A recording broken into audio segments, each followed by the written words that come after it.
Hello, dear viewers. Join me for our probably last seed haul for this season.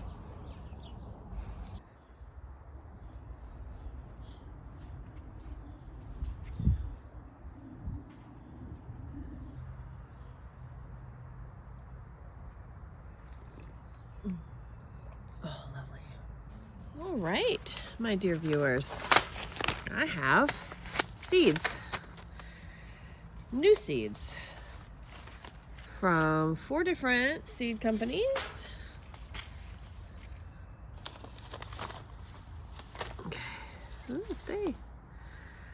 So this is probably the last round of new seeds that I'm buying for this year. So let's take a look at what I have. A couple different seed companies. Seed Savers, Exchange, always a favorite.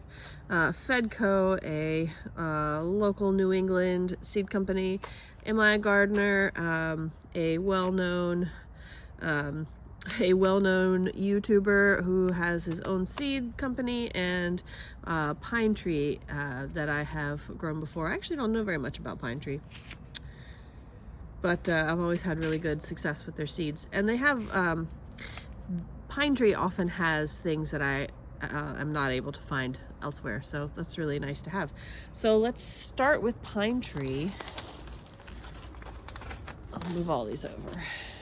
Let's start with Pine Tree. What I got from Pine Tree here. What I have in here is a number of kind of random things that I wasn't able to find elsewhere. Red Gem Marigold. A profusion of petite, single flowers appear on top of the soft and lacy light green foliage. Unlike other types of marigolds, a lovely citrusy scent perfumes the air around them. Beneficial insects are attracted to them, and one of our favorite ways to grow these is to plant 5 to 7 seedlings in a circle, creating a bushy shrub-like appearance. Flower petals are edible and are used to liven up salads and other dishes. Use in beds, borders, and containers. I grew these Red Gem Marigolds last year, and I'm growing them again this year, and one of the reasons that I'm growing them again is because my kid really loved them and thought they were adorable and tiny. That's me. Victoriana dianthus. This is a quite large dianthus, with the plant size going up to 15 inches and blooms approaching 2 inches across. The frilly flowers come in a mixture of pink, red, purple, and rose, and all possess a delightfully spicy fragrance. I really enjoy growing dianthus carnations, and this one spiked my interest for its pretty colors and size. I haven't grown this one before, it's new to me. Aunt Molly's Ground Cherry. Aunt Molly's Ground Cherry has a sweet, tangy citrus flavor, ending with a hint of vanilla. Abundant harvests of golden fruits are enclosed in papery husks, turning green to yellow to brown, dropping to the ground when ripe and then continuing to sweeten while waiting to be harvested. Sweet or savory uses. Add these to salads, jams, smoothies, preserves, pies, and even dry like raisins. When stored with the husk on, Aunt Molly's Ground Cherry can last a month. Grows 2 feet tall by 4 feet wide. I have grown a different type of ground cherry, and I'm trying this one out as a comparison. They're very tasty and super fuzzy. Halona melon, F1 hybrid 74 days. Although it's from a Colorado grower, the Halona melon is thought of as an eastern type cantaloupe. This means that it does well in cooler weather with shorter growing seasons. The heavily netted fruit can grow 4 to 5 pounds, with good yield and intermediate disease resistance. The Halona melon is thick-fleshed with small seed cavity. Halona is a sweet treat to eat. That's true, this is an epically delicious melon. I've grown this one now, this will be its 3rd year, and I am super excited to grow some more. Golden Beet, Heirloom, 55 days. 3-inch round golden bulbs are renowned for their quite exceptional sweetness. The unique color of the golden beet dresses up many a dish and has the added advantage that it doesn't bleed as the red varieties do. So I absolutely love to eat beets, and I have, as of yet, never eaten a beet out of my own garden. So please send me some luck on these beets. Touchstone Gold Beet, organic, 55 days. Slice open the pale orange spherical roots for a sunshine golden flesh that has a delectable sweet taste, raw or cooked. The Touchstone Gold Beet keeps its marvelous color during the cooking process, so afterwards it can shine bright on the dinner plate. Touchstone performs well in the garden and is notably more reliable than other golden beet types. This is a new one for me, and we'll see how it does.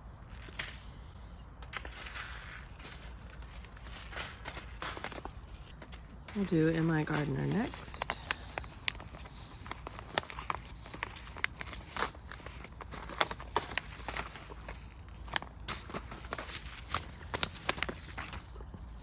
Tatsoi mustard greens. Easily one of the prettiest varieties of mustard, and possibly one of the most elegant vegetables for the garden.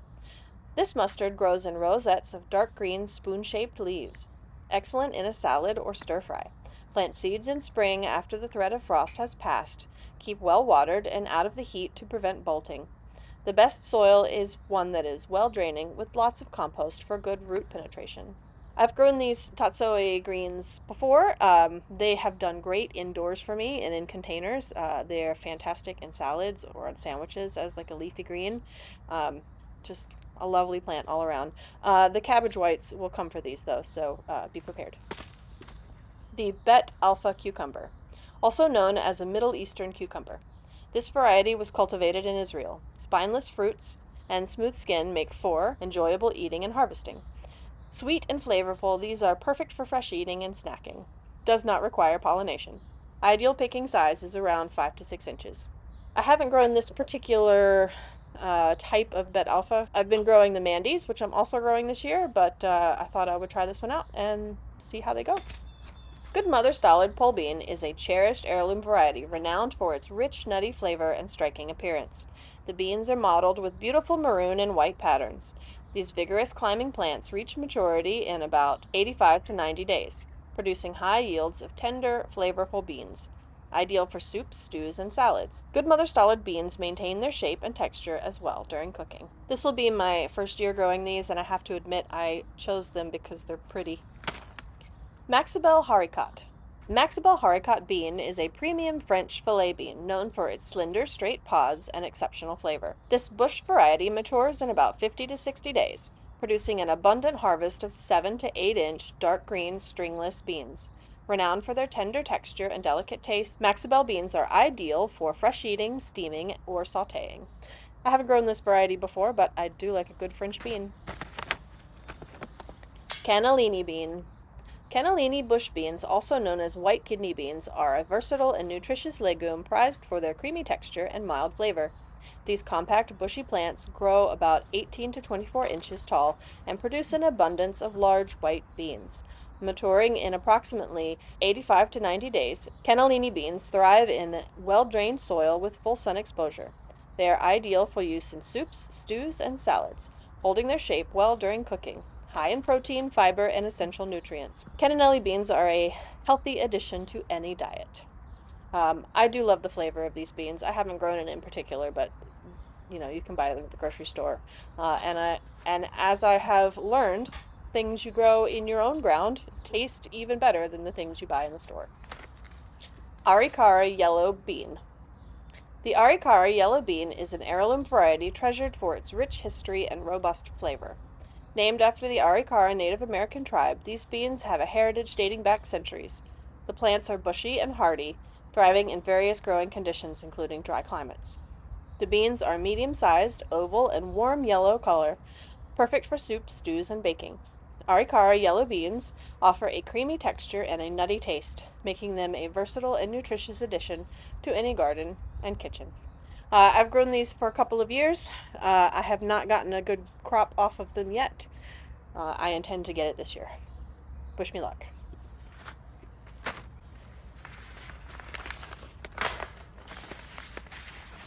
And now for the Fedco seeds.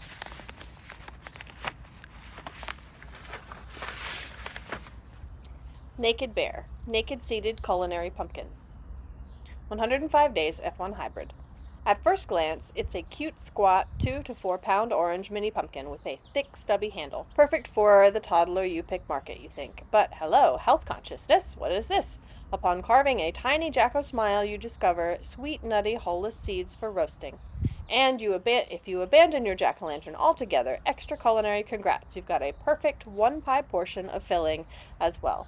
Did autumn just get really awesome? You betcha. Productive, petite, Pepita pie pumpkin. Say that 10 times fast. So I've grown these. I think this will be the 3rd year I've grown these. I have not yet gotten one to give me a pumpkin. So you're doing a lot of, wishing me good luck. Keep it up. Mandy Bet Alpha Cucumber, 45 days F1 hybrid. This small Middle Eastern or Persian type is best picked when at 3 to 5 inches. Pair these petite cukes with a myriad of amazing dishes. A midday summer meal without these cooling cukes is indeed a paradise lost. For outdoor and shaded high tunnel production. While the coastal climates of Maine are cool enough for high-quality outdoor summer harvests, folks in hotter areas will want to plan for a fall harvest. Consistent moisture is key to a perfect fruit. I've grown these. This will be the 3rd year. I love them. They're delicious. Try some if you can. Silver Slicer Specialty Cucumber. 64 days, open pollinated. Psst, we'd love to pass on the secret known to few. This superior Cornell University slicer may be the best eating cucumber of them all. Incorporates all of the good features of Boothby's Blonde in a better package. Longer, 7 to 8 inches, and slimmer, fairly narrow 1-inch core than Boothby's with a creamy white tender skin. Heavy set of buttery, crunchy, crisp fruits, neither watery nor ever bitter. Resists powdery mildew and keeps going until September. Seed for this variety is sold under a license, and a portion of the proceeds goes to support public vegetable breeding at Cornell. I haven't grown these before, but I have heard that they are delicious, so I thought I would try them out myself. Vermont Cranberry Bush Bean. Though each is a New England tradition since before 1800, this bush bean should not be confused with the true red cranberry pole bean or the pink-flecked Italian Bordolini bean. Vermont cranberry is the dwarf cranberry's descendant. Its pods contain 5 to 6 speckled cranberry-colored shell beans. Reliable, hardy, easy to shell, sometimes gets spiny. Indigenous royalties. I haven't grown these before. They seem tasty. They look delicious. It's apparently a New England tradition, so I figured why not. Gaucho bush bean. 88 days, open pollinated. Despite its compact bush form, gaucho has a high yield potential, 20 pounds per 100 row feet in the Willamette Valley of Oregon, which gets suboptimal sun in spring and cold nights through the summer. Dries down unusually fast, about 10 days from green to completely dry, and reliably finishes in a similar time frame to Jacob's cattle. In appearance, gaucho resembles many other gold beans, but its full-bodied, rich flavor sets it apart from lookalikes. Divine with just a little salt, pepper, and butter. I haven't tried these yet, but they sound delicious. Morfax bush bean. 86 days, open pollinated. An heirloom resembling Swedish brown bean, but earlier and higher yielding. Richly flavored brown baking bean, well adapted to our cool climate. Golden tan seed. Indigenous royalties. So you may have noticed that I've got a bunch of different drying beans. So I'm hoping to be able to expand my ability to grow those, as beans are such a really good, easy to store food that you can grow in your garden. Black turtle bush bean. 102 days, open pollinated. A modern upright bush version of a Central American heirloom. Small black beans with rich, spicy flavor, popular for soup, were known to the Mayans and made famous in Cuban cuisine. We offer the midnight strain developed at Cornell. These sound yummy. I like a black bean. My kids like a black bean, so trying to grow them.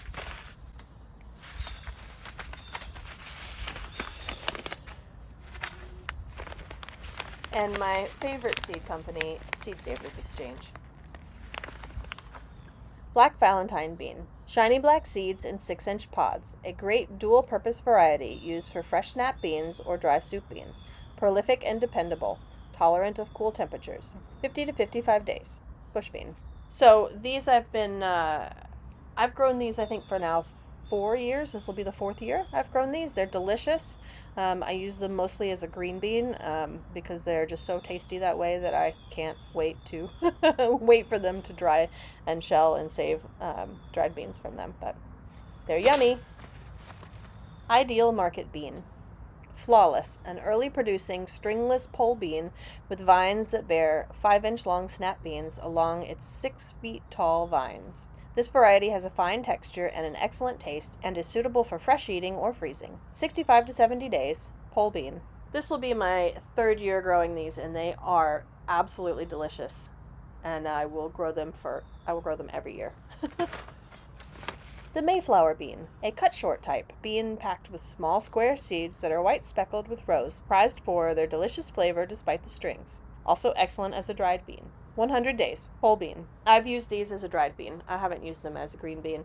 Have other green beans that I like better, and these are just really pretty and very tasty as dried beans. So, growing them again.